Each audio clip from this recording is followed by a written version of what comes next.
Hi guys, we're back and this is the part 2 sa atong crabs. Kay daghan man kay to atong crabs. So ang uban atong gi-reserve for another dish.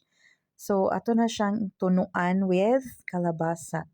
So nakita ninyo ganina na natay hiniwa nga kalabasa and all the spices. So sana siyang i-melt ang butter with the lamas. Ato na siyang ipanghinahinay og butang with low heat. Kay aron malami gid siya. Tan-awa gid yung maayo guys. So kato pa na siyang kuanon ipa-melt and lutuon na to siya og maayo.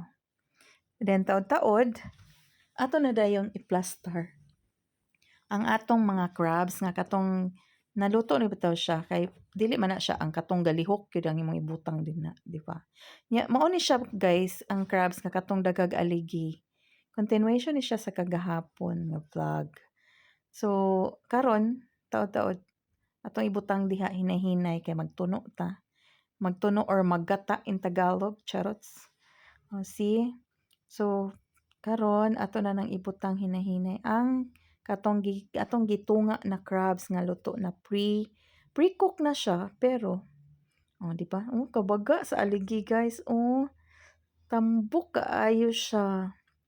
Ato na siyang i-plaster kay taod-taod ato na siyang kuanon na baga kay guys. Kabaw baka nga perti gid na siyang lamia. Pinaka favorite gid kaayo na bahalag dugay kay na siya mahuman kaunon basta kay lami kayo. Nadyo mo palit og crabs aning usaba kay kuan ga-crave na sad. Awa. Sige. Ito lang na siya ipadayon og butang guys. Daghan gyud na siya Agoy kabaga. Sus. Di ba? Palitag.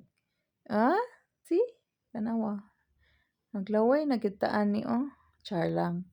Dayon pag human og plaster ana niya ato na day na siyang saman betag ana. Joke lang. Daghan pa man gud na siya kaayo mga paak-paak kay syempre nabali unya ang iyang kanang mga paak-paak lami naman gyapon ay unod gud.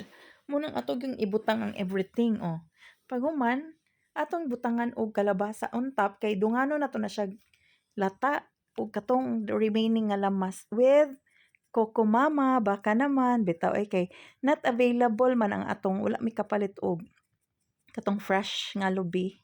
So naman ko'y Coco Mama din ha. Di ba? Coco Mama, baka naman.